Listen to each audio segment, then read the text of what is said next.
हम वही कहेंगे जो हमारा दीन हमको बताता है। अमल करो तो तुम्हारा भला है। अस्सलामु अलैकुम व रहमतुल्लाहि व बरकातुहू। अल्हम्दुलिल्लाहि रब्बिल आलमीन वस्सलातु वस्सलामु अला मन काना नबिय्यन व आदमु बैनल माइ वत्तीन व अला आलिहि व अस्हाबिहि व अज़वाजिहि व अहलि बैतिहि अजमईन। अम्मा बअद, अऊज़ु बिल्लाहि मिनश शैतानिर रजीम। बिस्मिल्लाहिर रहमानिर रहीम। वमा उमिरू इल्ला लियअब्दुल्लाह मुखलिसीना लहुद्दीन। सदक़ल्लाहु मौलानल अज़ीम व सदक़ रसूलुहुन नबियुल अमीनुल मतीनुल करीम व नहनु अला ज़ालिका लमिनश शाहिदीन व शाकिरीन वल्हम्दुलिल्लाहि रब्बिल आलमीन। हुसूल बरकत के लिए हुज़ूर अकरम सैयद आलम नूर मुजस्सम अरवाहुना फ़िदा मुहम्मदुर रसूलुल्लाह सल्लल्लाहु ताला अलैहि वसल्लम की पुन्नूर बारगाह में दुरूद व सलाम का हदिया पेश कर लीजिए। अल्लाहुम्मा सल्लि अला सय्यदिना व शफ़ीना व हबीबिना व मौलाना मुहम्मदिन व बारिक व सल्लिम सलातन व सलामन अलैका या रसूल अल्लाह सल्लल्लाहु ताला अलैहि वसल्लम। दुनिया में मुसलमानों में लोग दो तरह के हैं। कुछ लोग वो हैं जो अपनी मौत और अपनी आखिरत के लिए कोई तैयारी नहीं करते, और कुछ लोग वो हैं जो अपनी कब्र और अपनी आखिरत की तैयारी के अंदर लगे रहते हैं।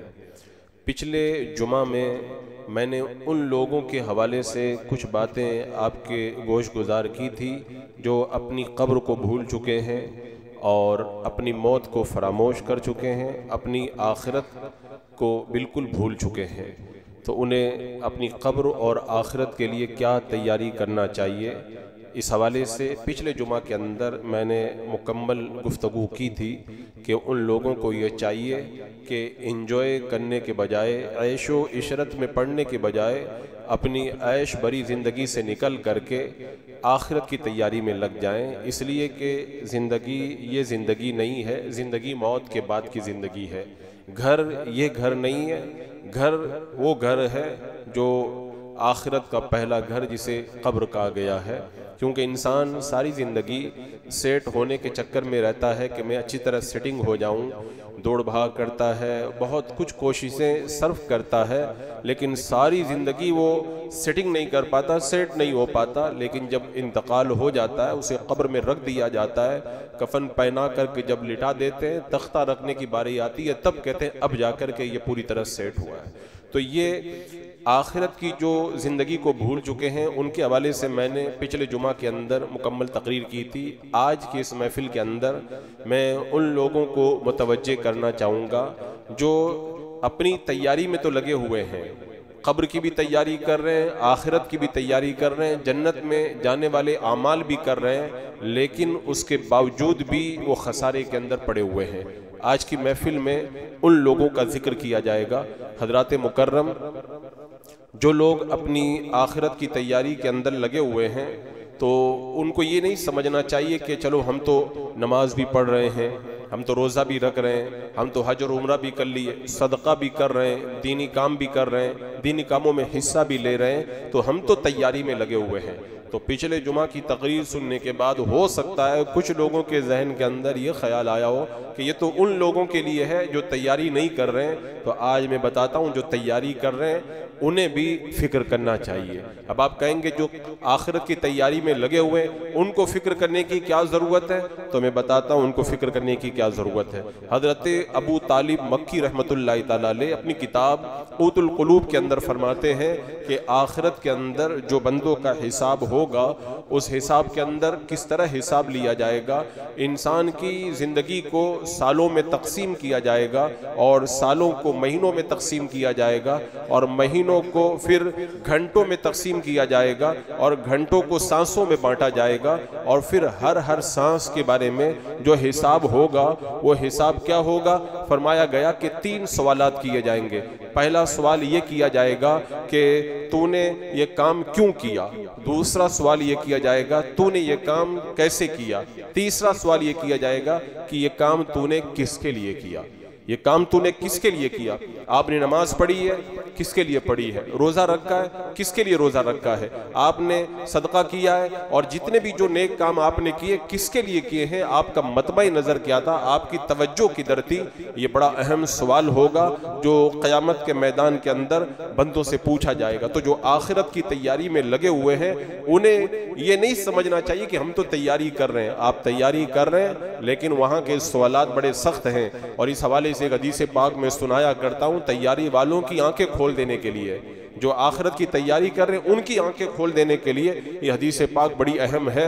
हदीस पाक का खुलासा ये है, हजरत अबू हुरैरा रज़ी अल्लाह ताला अन्हु से एक बार ये सवाल किया गया था कि आप कोई ऐसी हदीस सुनाएं जो आपने अल्लाह के रसूल सल्लल्लाहु अलैहि वसल्लम से खुद सुनी हो, समझा हो और उसको जाना हो। हजरत अबू हुरैरा रज़ी अल्लाह ताला अन्हु कहते हैं हाँ, मैं तुम्हें वो हदीस पाक सुनाता हूँ जो मैंने खुद अल्लाह के रसूल सल्लल्लाहु ताला अलैहि वसल्लम से अपने कानों से सुनी है, उसे जाना और समझा है। और फिर जब हदीस बयान करने लगे तो फिर आप इतना रोए कि बेहोशी तारी हो गई। और फिर जब होश आया तो कहा कि हाँ मैं तुम्हें वो हदीस पाक सुनाता हूँ जो मैंने अल्लाह के रसूल सल्लल्लाहु ताला अलैहि वसल्लम से खुद सुनी है और इसी मकाम पर सुनी है। मेरे और हुजूर अकरम सल्लल्लाहु ताला अलैहि वसल्लम के अलावा कोई तीसरा बंदा था ही नहीं, मैं तुम्हें वो हदीस सुनाता हूँ। लेकिन जब सुनाने का नंबर आया, सुनाने लगे तो इतना रोए कि बेहोशी तारी हो गई। फिर जब होश आया कहा मैं तुम्हें वो हदीस सुनाता हूँ जो कौनैन के दूल्हा सल्लल्लाहु ताला अलैहि वसल्लम ने मुझे इसी मकाम पे सुनाई है। और वो हदीस पाक जब मैंने सुनी तो मेरे और सरकार दो आलम सल्लल्लाहु ताला अलैहि वसल्लम के अलावा कोई तीसरा बंदा नहीं था, मैं तुम्हें वो हदीस पाक सुनाता हूँ। और फिर उसके बाद में रोने लग गए, इतना रोए कि बेहोशी तारी हो गई, 3 बार बेहोश हो गए। अब आप अंदाजा करें वो जो हदीस पाक सुनाने जा रहे थे, बयान करने वाला खुद बयान करने की ताकत नहीं रखता है। कभी कभी ऐसा होता है कुछ बातें ही ऐसी होती हैं कि बंदा उनको बयान ही नहीं कर सकता, जब बयान करने लगता है तो बेख्तियार रो पड़ता है। और एक सहाबी हजरत अबू हुरैरा रज़ी अल्लाह तआला अन्हु जिस हदीस पाक को मेरे आका अलैहिस्सलाम से सुने हो, उसको बयान करने से पहले 3 मरतबा इतना रोए कि बेहोश हो गए। इतने रोने की जरूरत पड़ी। आखिर बात क्या थी?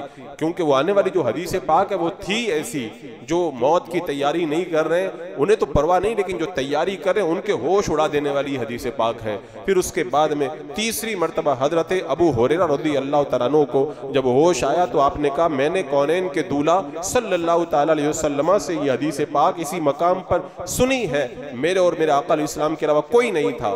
फरमाया क़यामत का जब मैदान होगा, अल्लाह तबारक व तआला की बारगाह में हिसाब व किताब होगा, तो हिसाब व किताब के लिए जब अल्लाह तबारक व तआला की बारगाह में बंदों को पेश किया जाएगा तो एक कारी कुरान को लाया जाएगा। लोग यही समझते हैं जो गुनाहों के अंदर लगा हुआ है वही फंसेगा। कारी कुरान तो ये तो कुरान पढ़ने वाले, इनका तो वैसे ही बेड़ा पार हो जाएगा। कहते हैं कारी कुरान को लाया जाएगा, कुरान पढ़ने वाले को लाया जाएगा। अल्लाह तबारक व तआला इरशाद फरमाएगा मैंने तुझे अपनी किताब का इल्म दिया था, हाँ मौला तूने मुझे अपनी किताब का इल्म दिया था। रब इरशाद फरमाएगा फिर तूने उसका क्या हक अदा किया? तो बंदा अर्ज करेगा कि मौला तूने मुझे कुरान दिया, मैं रातों में कुरान पढ़ता था, मैं दिन में कुरान पढ़ता था, तेरे कुरान की तिलावत से जो है वो मैं अपने दिल की दुनिया जगाया करता था। वो कुरान मुकद्दस की तिलावत को रब की बारगाह में पेश करेगा तो रब क्या फरमाएगा?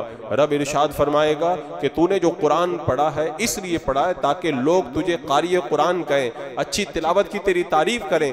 आज तेरे लिए मेरे पास में कोई अजर नहीं है। अल्लाह ताला हुक्म देगा कि इसे जहन्नम के अंदर ले जाओ। उसके बाद में रब तबारक व तआला की बारगाह में एक अमीर, एक मालदार, एक दौलतमंद को लाया जाएगा। और ऐसा दौलतमंद जो राय मौला में पानी की तरह अपना पैसा बहाता था। अल्लाह तबारक व तआला की बारगाह में जब वो जाएगा रब इरशाद फरमाएगा मैंने तुझे किसी का मोहताज नहीं बनाया, बता तूने फिर उसका क्या हक अदा किया? बंदा अर्ज करेगा मौला मैंने सिला रहमी की, गरीबों में माल बांटा, ये किया, मैंने तेरे दिए हुए माल से तेरी राह में खूब खूब खर्च किया। रब इरशाद फरमाएगा तूने मेरी रजा के लिए नहीं खर्च किया था, तूने जो खर्च किया था वो इसलिए किया था ताकि तुझे सखी कहा जाए, तेरी तारीफ की जाए, तेरी तारीफ हो गई, आज तेरे लिए मेरी बारगाह में कोई अजर नहीं है, इसे भी जहन्नम में ले जाओ। उसके बाद में रब की बारगाह में एक शहीद को लाया जाएगा। रब इरशाद फरमाएगा कि तू किस लिए कत्ल हुआ है? वो बंदा अर्ज करेगा मौला तूने जिहाद का हुक्म दिया था, तेरी राह में लड़ने का हुक्म था,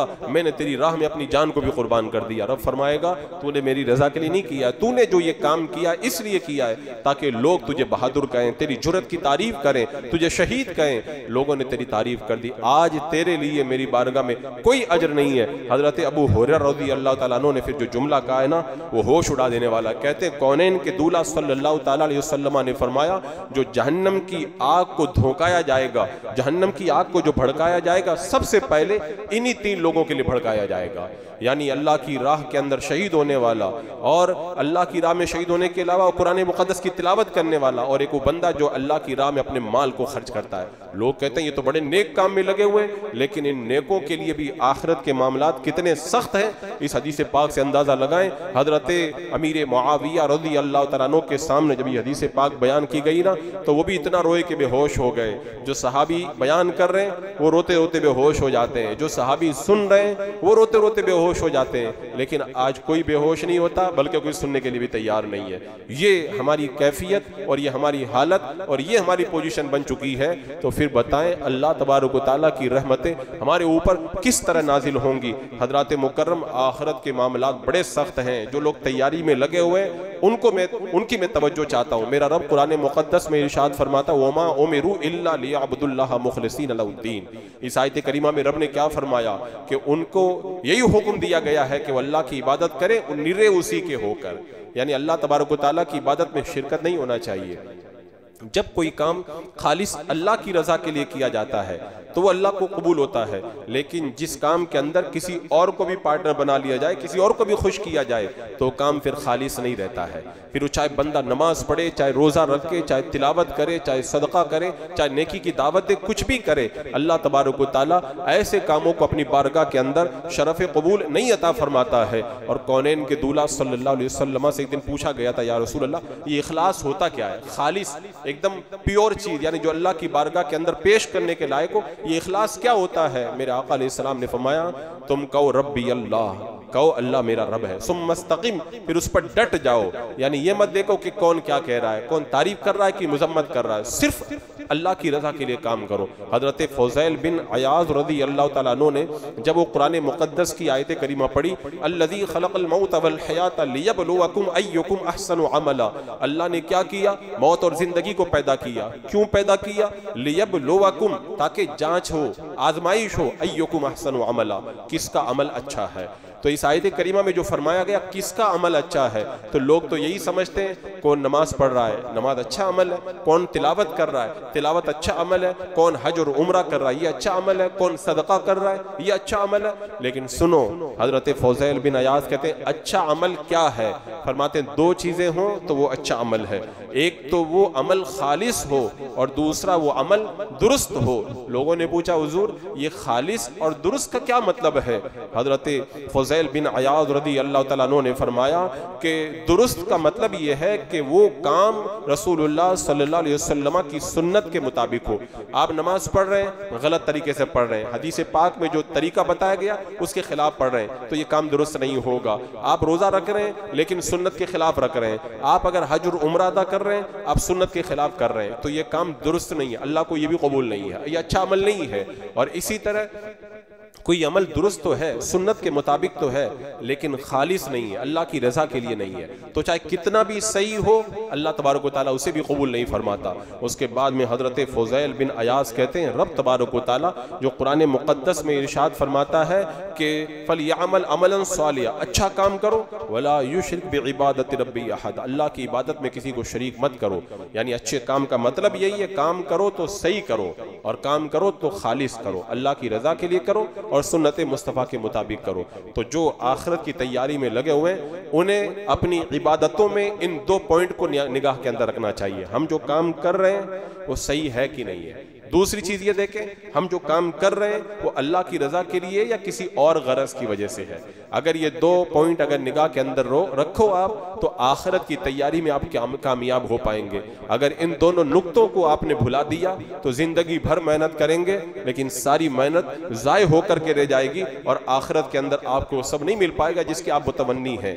और ये जो इखलास है, खालिस अमल करना, मेरे आका अलैहिस्सलाम ने फरमाया ये एक राज है, एक राज है जो अल्लाह ताला अपने बंदे, खास बंदे के दिल में रख देता है। आपने देखा होगा कितने लोगों को बहुत ज्यादा इबादत नहीं करते हैं लेकिन अल्लाह उनको बड़ी मकबूलियत अता फरमाता है और अल्लाह की बारगाह के बड़े मुकर्रब होते हैं। और कुछ बंदे ऐसे रहते हैं रात दिन नेकी के अंदर लगे रहते हैं, न उनकी कदर होती है न रब की बारगाह में उनको जो है कोई मकाम मिल पाता है। वजह क्या है? यही फर्क हो जाता है इस राज का। अल्लाह जिस बंदे के दिल में ये इखलास वाला राज रख देता है वो मामूली अमल करके अल्लाह की बारगाह में पहुंच जाता है, और जिसके अंदर ये राज ना हो, ये इखलास ना हो, वो बहुत मेहनत करके भी पीछे रह जाता है। और इस एक हदीस पाक में अल्लाह के रसूल अलैहि सलाम ने उसकी मिसाल भी बयान फरमाई। जो लोगों को दिखाने के लिए नेक काम करते हैं, मेरे आका फरमाते हैं किसी के पास एक थैली हो और थैली के अंदर पत्थर भर ले और पत्थर भर के मार्केट के अंदर निकल जाए, तो उस जमाने में चूंकि चांदी सोने के सिक्के चलते थे वो थैली में लोग लेकर के जाते थे। तो जब वो मार्केट में जाएगा तो लोग देखेंगे तो समझेंगे अरे बड़ा माल लेकर के आया, ये तो आज बहुत खरीदारी करेगा, ये तो बड़ी कीमती चीजें खरीद के ले जाएगा। जब वो दुकान पे पहुंचेगा, दुकानदार के सामने खरीदारी करेगा और जब अपनी थैली खोलेगा वो पत्थर निकालेगा, दुकानदार पत्थर उठा के उसी के मुंह पे मार के वापस कर देगा। तो जो बंदा नमाज पढ़े, रोजा रख के सब कुछ करे, सदका नेकी का काम सब कुछ करे, लेकिन उसके अंदर इखलास ना हो ना, अल्लाह की बारगाह में वो पत्थर से भी ज्यादा बुरे हैं। और फिर वो आमाल अगर मैदान क़यामत में लेकर के पहुंचेगा, अल्लाह तबारक व तआला उसको उसके मुंह पे मार देगा। एक हदीस पाक में मौजूद है, जब फरिश्ते किसी बंदे का अमल लेकर के रब की बारगाह में पहुंचते, फरिश्ते बड़े खुश होते, बंदे ने बड़े नेक काम किए। जब अल्लाह की बारगाह में वो आमाल पेश होते, रब फरमाता है इन आमाल को ले जाकर के सिज्जीन में फेंक दो, इसलिए कि ये काम इसने मेरी रजा के लिए नहीं किया है, मुझको राजी करने के लिए नहीं किया है। इस यानी इसका मकसद जो है कुछ और रहा था, दुनिया मकसद थी, माल मकसद था, लोगों की रजा मकसद थी, लोगों को दिखाना मकसद था। तो अल्लाह तबारक व तआला फरमाएगा इनको सिज्जीन में ले जाकर के फेंक दो। और इसी की एक मिसाल और भी बयान की गई है कि अगर किसी के पास में कोई कीमती पत्थर हो जिसकी कीमत 1 लाख रुपए है, अब वो बंदा अगर वो 1 लाख रुपए का पत्थर किसी को जाके अगर 2 रुपए में बेच करके आ जाए, बेवकूफ है कि नहीं है? आज वही बेवकूफ़ी बहुत सारे नेक लोग कर रहे हैं, बहुत सारे नेक लोग कर रहे हैं कि जो हमारी इबादतें हैं वो 1 लाख नहीं बल्कि कई लाख से भी ज़्यादा कीमती हैं, और ये अल्लाह की बारगाह में बड़ी मकबूल इबादतें हैं। लेकिन हम इन इबादतों के ज़रिए दुनिया का इरादा करें, लोगों को खुश करने का इरादा करें, तो इसका मतलब हम लाखों की चीज़ को पत्थर की तरह बेच रहे हैं, मामूली कीमत के अंदर बेच रहे हैं। तो इससे आप अंदाज़ा कर लें कि वो लोग कितने खसारे के अंदर पड़े हुए हैं। इसीलिए हमने अपने बुजुर्गों को देखा है कि हमारे बुजुर्ग रब की बारगाह में यही दुआ करते थे, अल्लाह इखलास अता फरमा। हुजूर सैयदना सरकार गौसे आदम दस्तगीर रज़ी अल्लाह तआला अन्हु ने फरमाया, ईमान लाने के बाद में 3 काम करो, यानी बंदा मोमिन को 3 काम करना चाहिए। पहला काम इल्म हासिल करे, पढ़े। जब पढ़ेगा ही नहीं, इल्म ही नहीं हासिल करेगा, उसको क्या पता होगा क्या करना और क्या नहीं करना, क्या सही है क्या गलत है, किसको अल्लाह पसंद करता है किसको अल्लाह नापसंद करता है, नहीं पता चलेगा। तो पढ़े, इल्म हासिल करे, और फिर दूसरा काम ये करे कि उस इल्म के ऊपर अमल करे। ऐसा नहीं कि पढ़ लिया और इल्म का खजाना अपने ऊपर लाद लिया लेकिन उसे कुछ पता नहीं है कि मुझे क्या करना क्या नहीं। पढ़े और अमल करे, और उसके बाद में अपने अमल के अंदर इखलास पैदा करे, क्योंकि अल्लाह तबारक व तआला प्योर चीज को पसंद करता है, इखलास को पसंद करता है। वो जिसके अंदर जो है किसी की और की शिरकत हो जाए, वो अमल रब की बारगाह के अंदर कबूलियत के दर्जे को नहीं पहुंच पाता है। इसीलिए हजरत ज़ुन्नून मिस्री रहमतुल्लाह तआला अलैह फरमाते हैं, आपको अगर ये पता लगाना हो कि मैंने जो नेक काम किया है ये नेक काम प्योर है कि नहीं है, इसके अंदर इखलास है कि नहीं है, ये अल्लाह की बारगाह में कबूल है कि नहीं है, तो 3 चीजें देख लो। अगर वो 3 चीजें पाई जाती है तो समझ जाओ ये मेरा काम इखलास के साथ मैंने किया है। पहली चीज ये कि वो अमल के अंदर लोग आपकी तारीफ कर रहे हैं या आपकी मजम्मत कर रहे हैं, आपको कोई परवाह नहीं होना चाहिए। अगर आप तारीफ को सुन रहे हैं या मुजम्मत पे आपके दिल को तकलीफ हो रही है, इसका मतलब लोगों की तरफ आपकी तवज्जो है। लोग तारीफ करें या बुराई करें, कोई परवाह नहीं होना चाहिए। उसके बाद में दूसरा काम ये करे कि वो बंदा उस अमल के ऊपर ये भी ना देखे कि आखिरत के अंदर मुझे क्या मिलेगा, ये भी तवज्जो ना, अल्लाह की रजा के लिए किया है ना, अल्लाह की रजा के लिए किया है तो फिर उसके अंदर ये तवज्जो ही नहीं होना चाहिए कि आखिरत के अंदर इसका कुछ अजर मिलेगा कि नहीं मिलेगा, क्योंकि खालिस अल्लाह की रजा के लिए किया है। कोई देख रहा है कि नहीं देख रहा है, इसकी बंदे को कोई परवाह नहीं होना चाहिए। हजरत मारूफ खरकी रहमतुल्लाह तआला तो रात होती थी, एक छड़ी लेते थे और अपने आप को मार के कहते थे मेरे नफ्स तो इखलास इख्तियार कर, इखलास इख्तियार कर। और हजरत अबू सुलेमान दारानी रहमतुल्लाह तआला अलैह कहते थे अगर कोई बंदा पूरी जिंदगी के अंदर एक बार भी एक कदम भी इखलास के चल गया, अल्लाह की रजा के लिए चल गया, तो उसकी निजात के लिए उतना ही काफी है।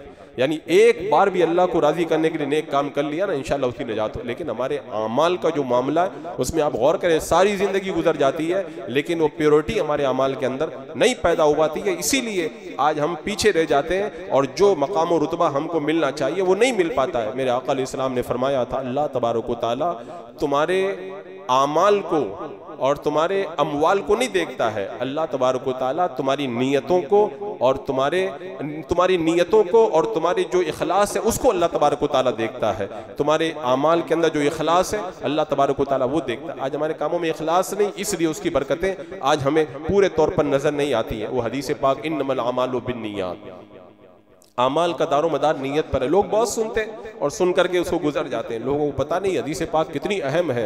हजरत अबू दाऊद रहमतुल्लाह तआला अलैह फरमाते हैं मैंने 5 लाख हदीसें मैंने जमा की और उन 5 लाख हदीसों में से मैंने छटाई की और कुछ हदीसें मुंतखब करके छांट करके अलग की, उनकी तादाद 4800 थी।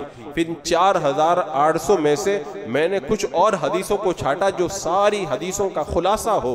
कहते हैं 4800 में से मैंने 4 हदीसों को छांट करके अलग किया, यानी 5 लाख हदीसों का खुलासा कहते हैं 4 हदीसों को मैंने पाया। और उन 4 हदीसों में पहली हदीस पाक है इन्नमल अमालु बिन्नियात, आमाल का दारो मदार नीयतों के ऊपर है।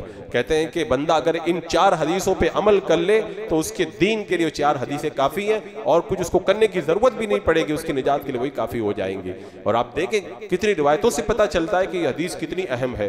बनी इसराइल का एक आबिद था, एक बार जब कहत पड़ गया बनी इसराइल में, वो एक तोदे के पास से निकल, रेत का जो टीला था उसके पास से निकल रहा था, तो उसने रेत के टीले को देख करके कहा कि लोग भूख की वजह से मर रहे हैं, लोग भूख की वजह से परेशान हैं, अगर अल्लाह तबारक व तआला मुझे इस रेत के टीले के बराबर अनाज अता कर देता तो मैं सारा का सारा अनाज मैं राय मौला के अंदर खर्च कर देता। उसके दिल में इखलास था, वरना बहुत सारे लोग तो ऐसे भी कह देते हैं अरे फला तो इतना मालदार है, अगर मेरे पास पैसा होता ना मैं एक मस्जिद बना देता, मेरे पास पैसा होता ना सारी गरीब बच्चियों की शादी, नहीं होता है तो कहते कर देता, और जब होता है तो कहते हैं अरे देखेंगे बाद में करेंगे। लेकिन उस बंदे के दिल में इखलास था, जब उसने इखलास के साथ ये बात कही अल्लाह तबारक व तआला ने उस जमाने के नबी पर वही नाजिल फरमाई, उस आबिद से जाकर के कह दो तेरे पास उतना माल तो नहीं है लेकिन तूने जो अच्छी नीयत रखी है अल्लाह तबारक व तआला ने उस नीयत की वजह से उस टीले के बराबर सदके का सवाब तुझे अता फरमा दिया है। ये इखलास की ये बरकतें हुआ करती है, बंदा जब मुखलिस हो जाता है तो अल्लाह तबारक व तआला वैसे ही अता फरमाता। बदर का मैदान आप देखें, बदर के मैदान में कितने सहाबा थे, किसी से भी पूछो सब ये कहेंगे बदर में 313 सहाबा थे। हालांकि सीरत पढ़ के देख लें, तारीख पढ़ के देख लें, तारीख में आपको कहीं पर भी नहीं मिलेगा कि बदर के मैदान में 313 सहाबा थे।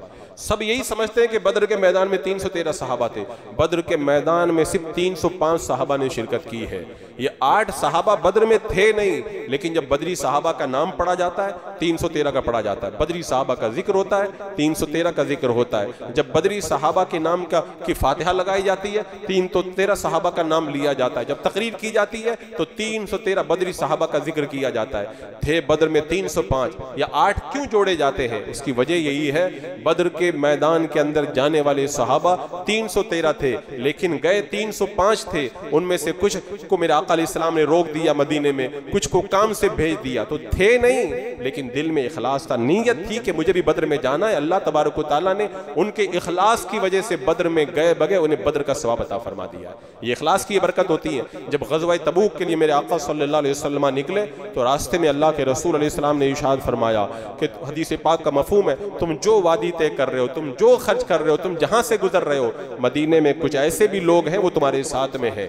सहाबा ने पूछा या रसूल अल्लाह वो हमारे साथ है नहीं, तो फिर कैसे हमारे साथ में है? मेरे आका ने फरमाया वो है नहीं नहीं, उनको उज़्र ने रोक करके रखा है। यानी इतना मशक्क़त वाला सफ़र है, सहाबा मशक्क़त उठा रहे हैं, लेकिन कुछ लोग मदीने में बैठकर वही सवाब पा रहे हैं, मदीने में बैठकर वही सवाब पा रहे हैं। मेरे आका ने बताया ये जो सवाब उनको मदीने में बैठे बैठे मिल रहा है ना, इसलिए मिल रहा है, उनकी तमन्ना है काश हमारे पास उज़्र नहीं होता, हम भी जा करके तबूक में शामिल हो जाते और अल्लाह की राह में हम जिहाद करते। तो बंदा नीयत अगर अच्छी रखे ना, अल्लाह ताला बेकिए सवाब अता फरमा देता है। और आज भी आप देख लें, एक बंदा जो है वो घर से अच्छा वुजू बना के आता है, हदीस पाक में है, मेरे आका अलैहिस्सलाम ने फरमाया घर से बंदा अच्छा वुजू बना के आता है, मस्जिद में जाऊंगा, जा करके जमात के साथ नमाज पढ़ूंगा। जब मस्जिद पे आया देखा इमाम साहब ने सलाम फेर दिया था, नमाज हो गई थी। तो ऐसा नहीं कि अल्लाह ताला उसको सवाब, अल्लाह ताला उसको बगैर जमात के ही जमात का सवाब अता फरमा देता है, उसकी नीयत अच्छी थी। लेकिन इसका मतलब ये मत समझना कि जब जमात का वक्त खत्म हो जाए तो अच्छी नीयत करके आप वहां से निकले और जमात, यानी आप पूरे इखलास के साथ में निकले, आपको पता है कि जमात मिल जाएगी, लेकिन इत्तफाक की बात है नहीं मिल पाई, अल्लाह तबारक व तआला बगैर जमात के आपको जमात का सवाब अता फरमा देगा। ऐसे एक बंदा है रात में सोता है, वुजू का इंतजाम करके सोया, तहज्जुद में उठूंगा नमाज पढ़ूंगा, पूरी तैयारी करके सोया है, आंख लग गई। मेरे आका सल्लल्लाहु तआला अलैहि वसल्लम इरशाद फरमाते अल्लाह ताला बेपड़े उसे तहज्जुद का सवाब अता फरमा देगा और नींद उसके लिए अल्लाह की तरफ से सदका हो जाएगा। यानी बंदे को अल्लाह ने नींद का भी मौका दे दिया और अल्लाह तबारक व तआला ने उसे इसका भी सवाब अता फरमा दिया कि तहज्जुद उसके नामा अमाल के अंदर लिख दिया गया। तो ये क्या पढ़ने की वजह से मिला है? नहीं, ये उसके इखलास की वजह से, उसकी अच्छी नीयत की वजह से, अल्लाह तबारक व तआला ने अच्छी नीयत की वजह से ये अजर व सवाब उसको अता फरमा दिया। ऐसे एक आदमी है, वो सफर में गया, जब घर पे रहता था तो बहुत इबादत करता था, सफर में तकलीफ है, ज्यादा इबादत नहीं कर पाया। एक आदमी तंदुरुस्त रहता है तो बहुत इबादत करता, बीमार हो गया नहीं कर पाता है। अब जब वो बीमार हो गया या सफर में चला गया तो अल्लाह तबारक व तआला तंदुरुस्ती में जो अमाल करता था, बीमारी में उसका सवाब उसको ऐसे ही अता फरमा देता है। वो बंदा जो अपने घर में अच्छे अमाल करता था, सफर में अल्लाह ताला उसको उसका सवाब वैसे ही अता फरमा देता है। तो ये बीमारी में और सफर में जो अजर व सवाब मिल रहा है, करने की वजह से नहीं, इखलास की वजह से, अच्छी नीयत की वजह से, अल्लाह तबारक व तआला उन अच्छी नीयतों की वजह से उसे ये अजर व सवाब अता फरमाता है। मैं तो कहता हूँ यहाँ तक इस्लाम के अंदर इखलास को अहमियत दी गई कि अगर कोई बंदा अल्लाह की रजा के लिए अपने अहलो अयाल पे खर्च करता है तो अल्लाह ताला उसको सदके का सवाब अता फरमाता है, अल्लाह की रजा के लिए किया। और मेरे आका ने तो यहाँ तक फरमा दिया, अपनी बीवी के मुंह में एक लुकमा भी बंदा दे ना अल्लाह की रजा के लिए, वो लुकमा जो है वो भी उसके लिए सदके के सवाब के अंदर लिखा जाता है। खिला रहा अपनी बीवी को, खिला रहा है अपने बच्चों को, लेकिन सवाब मिल रहा है सदका देने का। क्यों? वो जिस नीयत से कर रहा है ना, उसकी नीयत बड़ी अच्छी है। और अल्लाह तबारक व तआला की बारगाह में नीयतें और दिलों को देखा जाता है, आमाल और अमवाल को नहीं देखा जाता है। और यही वजह है कि आज बहुत सारे बंदे थोड़ा सा काम करके बहुत दूर पहुंच जाते हैं, बहुत सारे बंदे रात दिन मेहनत करते हैं अमाल के अंदर, लेकिन रब की बारगाह में उन्हें वो मकाम और रुतबा नहीं मिल पाता है जो मिलना चाहिए था। हजरत शेख अब्दुल अजीज दब्बाग रहमतुल्लाहि तआला अलैह फरमाते, मेरे पीर और मुर्शिद ने एक बार मुझे भेजा कि जाओ मेरे खेत में जाओ, मैं बाद में आ रहा हूँ। हजरत शेख अब्दुल अजीज दब्बाग कहते, मैं खेत के अंदर जब पहुंचा तो काफी देर तक मैं देखता रहा, शाम हुई तो मेरे पीर और मुर्शिद आए, तो फिर आने के बाद जलाल में आ गए, सारे नौकरों की छुट्टी कर दी और मुझे बुला के कहा, अब्दुल अजीज तूने आज क्या देखा है? कहा हजरत मैंने कुछ नहीं देखा। आज का तुमने कुछ देखा है? कहा हुजूर मुझे नहीं पता मैंने क्या देखा। कहा आज तुमने नहीं देखा, जब मैं नहीं आया था ये मजदूर आहिस्ता आहिस्ता काम कर रहे थे और जब मैं आ गया तो बड़ी तेजी से काम कर रहे थे। और फिर जलाल के आलम में फरमाया, लोगों की इबादत का भी यही हाल है, जो बंदा आदत के तौर पर काम करता है वो फासिकों वाला काम करता है, और जो बंदा दूसरों की रजा के लिए काम करता है वो महरूमों वाला काम करता है। तुमने आज जो खेत में देखा ना, बंदों का भी यही हाल है। कुछ लोग अल्लाह की रजा के लिए काम करते हैं और कुछ वो हैं जो लोगों को दिखाने के लिए काम करते हैं। तो जो अल्लाह की रजा के लिए किया जाता है उसका मामला अलग है। खुद हजरत शेख अब्दुल अजीज दब्बाग कहते हैं, हमारे इलाके में एक मजजूब रहते थे, उस मजजूब को मैंने कहा कि कुछ खिदमत करूं, मेरे दिल में कुछ काम था, मैंने कहा जाता हूं और उनसे दुआ करवाता हूं। तो मैंने सर्दी का मौसम आ रहा था, एक कंबल ले लिया कि जाके कंबल पेश करूंगा, दुआ करवाऊंगा।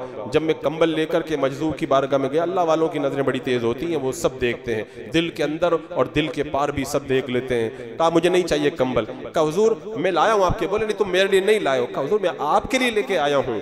कहा तुम्हारा कोई मकसद तो नहीं है? कहा मेरा कोई मकसद नहीं है। कंबल रख दिया। फिर जब मैं उठ के आने लगा तो मैंने कहा हुजूर फला काम के लिए दुआ फरमा दे। और फिर जब दुआ के लिए कहा तो कहने लगे तू तो कहता था मेरा कोई काम नहीं, तू तो अपने मकसद के लिए लेकर के आया। हजरत शेख अब्दुल अजीज दब्बाग कहते हैं वो कंबल रखा रहा, महीने गुजर गए लेकिन उस मजजूब ने उस कंबल को हाथ नहीं लगाया। तो शेख अब्दुल दब्बाग कहते वो बात मुझे समझ में आई, एक बंदा जब किसी की शिरकत कबूल नहीं करता, किसी चीज की मिलावट कबूल नहीं करता, अगर कोई दूसरी गरज आ जाए वो नहीं कबूल करता। अल्लाह तो बड़ा पाक है, वो पाकीज़ा है, वो पाक ज़ात कैसे कबूल करेगी कि उसके लिए जो अमाल किए जाएं उनके अंदर किसी और को भी शरीक कर लिया जाए। तो आज हमारे जो अमाल हैं, हम तैयारी तो कर रहे हैं आखिरत की, हमारी तैयारी के अंदर एक बड़ी कमी ये है, कुछ के तो काम ही दुरुस्त नहीं है और कुछ के काम अमाल दुरुस्त हैं, लेकिन उनके अंदर जो इखलास होना चाहिए वो इखलास उनके अंदर नहीं है, और इखलास ना होने की वजह से बड़े मामलात हो जाते हैं। और आपको मैं इस सिलसिले के अंदर दो रिवायतें इससे पहले बताया था जो साहिब क़ुतुल क़ुलूब ने अपनी किताब के अंदर बयान फरमाया, अबू तालिब मक्की रहमतुल्लाह तआला अलैह ने। ये तो ऐसी रिवायतें हैं कि अल्लाह की बारगाह में कितना खुलूस देखा जाता है। जो लोग नेक काम करते हैं ना, उनकी आंखें खोलने के लिए कितनी ज़बरदस्त चीज़ है। हजरत शेख अबू तालिब मक्की फरमाते, एक आबिद था, सहरी के वक्त में उठा और उठ करके उसने 2 रकात नमाज पढ़ी और ताज्जुद की नमाज अदा कर ली सहर के अंदर, और फिर बाद में बैठा हुआ था, आंख लग गई। उसने तभी आंख लगने के बाद देखा खूबसूरत महल है, बड़ा हसीन और जमील है, ऐसा महल दुनिया के अंदर कभी नहीं देखा था। चारों तरफ महल के घूमने लगा, उसका नज़ारा करने लगा, और नज़ारा करते करते वो बिल्कुल उसी के अंदर महव हो गया। पूछा कि ये महल किसका है? तो एक ने आके बताया ये महल तुम्हारा है। कहा मेरा महल है? कहाँ तुम्हारा है? कहा मुझे कैसे मिल गया? कहा भी तुमने 2 रकात नमाज पढ़ी है ना, अल्लाह तबारक व तआला ने उन 2 रकातों की बरकत से तुम्हें ये महल अता फरमाया। कह रहे घूम रहा था, घूमते घूमते नजर पड़ी कि महल का एक कंगूरा टूट करके नीचे गिरा हुआ है। तो उनको बड़ा अफसोस हुआ। उससे पूछा कि ये कंगूरा अगर टूटा हुआ नहीं होता, वहीं पर लगा हुआ होता तो बड़ा खूबसूरत लगता, इस कंगूरे के टूटने की वजह से महल की खूबसूरती के अंदर कमी आ गई है। तो उस शख्स ने जवाब दिया ये कंगूरा पहले वहीं पर लगा हुआ था, टूटा हुआ नहीं था। तुम जो 2 रकात नमाज पढ़ रहे थे, नमाज पढ़ते पढ़ते थोड़ी देर के लिए तुम्हारा ख्याल दूसरी तरफ चला गया था, तो ये कंगूरा टूट करके नीचे गिर गया था।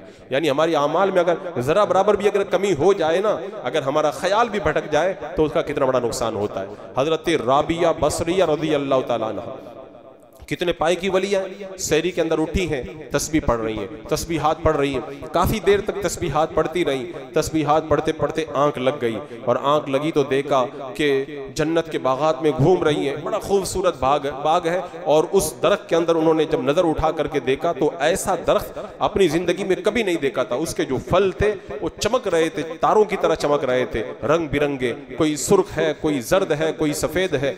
देखते रही। किसी से पूछा कि इतना खूबसूरत बाग ये किसका है?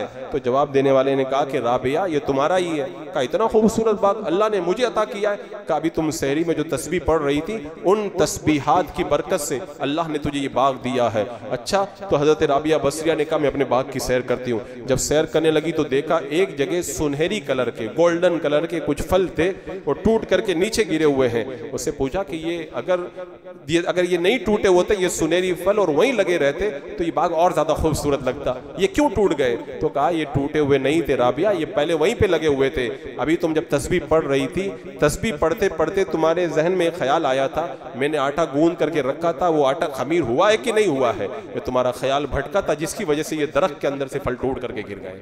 अगर अल्लाह की तरफ बंदा तवज्जो रखे, अगर थोड़ी देर के लिए तवज्जो भटकती है तो उसका कितना बड़ा नुकसान होता है, कितना नुकसान होता है। तो जो अमल इखलास के साथ न किया जाए, दूसरों के लिए किया जाए, तो उसके अंदर बंदे को क्या मिलेगा?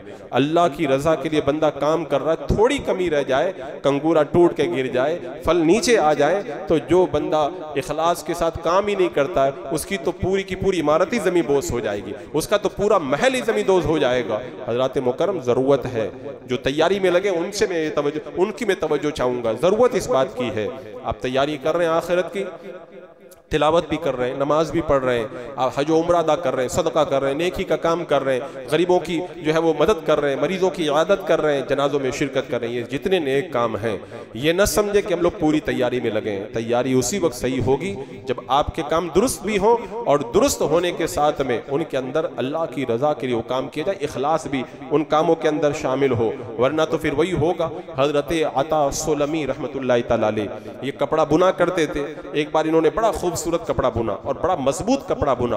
बुन करके ताजिर के पास, दुकानदार के पास में गए और जाने के बाद कहने लगे कि मैंने ये कपड़ा बुना है, इसकी आप कितनी कीमत देंगे? उस दुकानदार ने कहा कि इतने पैसे। बहुत कम पैसे बताए। कहा इतना खूबसूरत कपड़ा, इतना मजबूत कपड़ा, तुम इसका इतना कम पैसा दे रहे हो? कहा तुमने तो खूबसूरत और मजबूत बताया, लेकिन मैं तजर्बाकार हूं ना, मुझे पता है कि इसके अंदर क्या कमी है। देखो इसके अंदर ये ऐब है, ये ऐब है। जब ऐब बताना शुरू किया, हजरत अता सुलमी रहमतुल्लाह तआला अलैह वहीं पर बैठ करके खूब रोने लगे। ताजिर को तरस आ गया। कहा मैंने आपका दिल दुखाया, चलो कोई बात नहीं, तुम जितना मांगते हो मैं उतना दे देता हूं। हजरत अता सुलमी ने कहा बात पैसों की नहीं है, बात पैसों की नहीं है, मैं इस पेशे का आदमी हूं, ये मेरा ही तरीका है, मैं हमेशा कपड़ा बुनता हूं, मैंने अच्छा भी बुना, मजबूत भी बुना, पूरी तवज्जो की, मेरे एतबार से कोई कमी नहीं थी, कोई ऐब नहीं था।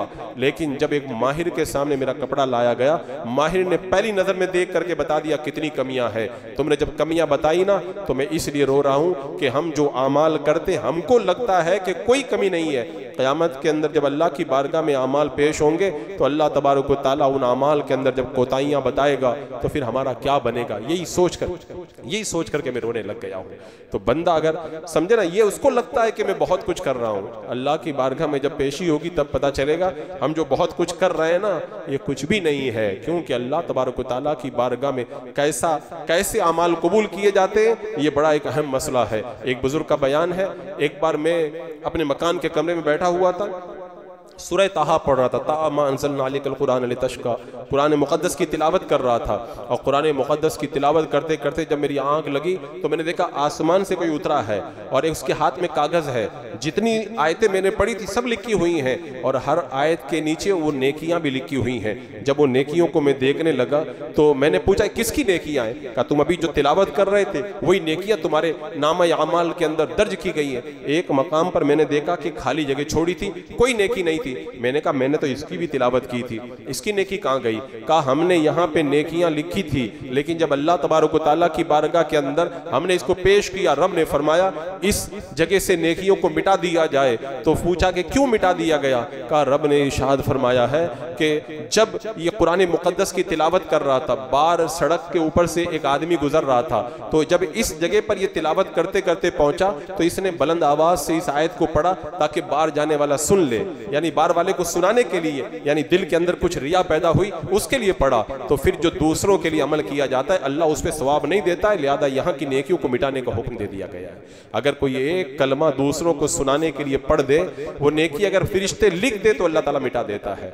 तो जो हमारे आमाल हैं उसका आप अंदाजा करें, हमारे आमाल कितने ज्यादा ये सब किए। क़यामत के मैदान में जब इस तरह के बंदे पहुंचेंगे जिन्होंने आमाल तो किए थे लेकिन वो आमाल किसके लिए किए थे? वो आमाल लोगों को दिखाने के लिए किए थे। अल्लाह की बारगाह में जाएंगे, अल्लाह तबारक व तआला फरमाएगा आज तुम्हारे लिए मेरे पास कुछ नहीं है। जिनको दिखाने के लिए किया था जाओ उनसे जाकर के ले लो तुम्हें जो लेना, मेरी बारगाह में तुम्हारे लिए कुछ नहीं है। अपने आमाल के अंदर प्योरिटी पैदा करो, खुलूस पैदा करो, इखलास पैदा करो, अल्लाह की रजा के लिए काम करो तो फिर बेड़ा पार है। और बंदा अगर अल्लाह की रजा के लिए करे तो उसकी बरकतें सिर्फ उस बंदे तक नहीं रहती हैं। हमारे बुजुर्गों ने कहा एक बंदे का खुलूस एक नस्ल को सैराब करता है, एक बंदे का खुलूस पूरी कौम को माला माल करता है। हुजूर हाफिज मिल्लत को देखे, उन्होंने खुलूस के साथ में एक इदारा कायम किया था, आज नस्लें उससे सैराब हो रही हैं। हुजूर ताजुश शरिया रहमतुल्लाह तआला अलैह को देखे, इखलास के साथ में उन्होंने जो कदम उठाया था नस्लें उनसे सैराब हो रही हैं। इखलास की जो बरकतें हैं एक जगह नहीं रहती हैं, वो बढ़ती रहती हैं। हजरत अब्दुल्ला बिन मुबारक का खुद बयान है, मैं जब पहुंचा हज के लिए, हज से फारिग हो गया, मैं खाना काबा में आकर के लेटा तो मैंने क्या देखा, दो फरिश्ते आसमान से उतरे। हमको ये सब चीजें नजर नहीं आती है, हमने इतने गुनाह करके अपने दिल को इतना मेला कर लिया, हमें नहीं कुछ पता चलता। पहले के तो आम लोगों को भी ये सारी चीजें नजर आती थी, उनकी कमाई हलाल थी, वो झूठ वगैरह से बचते थे। जो आदमी झूठ ना बोले, कमाई को हलाल रखे तो अल्लाह ताला उसके दिल के अंदर रोशनी पैदा कर। आज वो रोशनियों से हम महरूम हो गए। कहते मैं जाकर के लेटा हूं तो मैंने देखा दो फरिश्ते उतरे, एक दूसरे से पूछ रहा इस साल कितने लोगों ने हज किया? का 6 लाख लोगों ने किया। उसने पूछा कितनों का कबूल हुआ? का किसी का हज नहीं कबूल हुआ, सिर्फ एक का हज कबूल हुआ है, एक का हज कबूल हुआ है। पूछा कि वो एक कौन है जिसका हज कबूल किया गया? कहा वो फलां इलाके के अंदर रहता है और उसका नाम अली बिन मुवफ़्फ़क़ है, अल्लाह ने उसका हज कबूल फरमा लिया। अब्दुल्ला बिन मुबारक ने जब इस ख्वाब को सुना तो फिर उठ करके रवाना हो गए और गए, पूछते पूछते उस मुल्क के अंदर जाके दाखिल हुए और उस अली बिन मुवफ़्फ़क़ के दरवाजे पे गए, नाम पूछा और नाम पूछने के बाद क्या करते हो? कहा वही मेहनत मजदूरी करता हूँ। कहा कि तुम हज के लिए गए थे? कहा नहीं, मैं हज के लिए नहीं गया था। हजरत अब्दुल्ला बिन मुबारक को बड़ी हैरत हुई। हजरत अब्दुल्ला बिन मुबारक ने कहा तुम्हारा मामला क्या, मुझे बताओ। कहा मैंने बड़ी मेहनत से 3000 दिरहम जमा किए थे ताकि मैं अल्लाह की बारगाह में चला जाऊं, मैं हज अदा करके आ जाऊं। मेरी बीवी को जो है वो दर्द ज़्यादा तकलीफ थी, उसे गोश्त की ख्वाहिश हुई। मैं पड़ोसी के मकान में जब लेने के लिए गया तो पड़ोसी ने मुझको बताया कई दिन हो गए हमारे घर में चूल्हा नहीं जला है।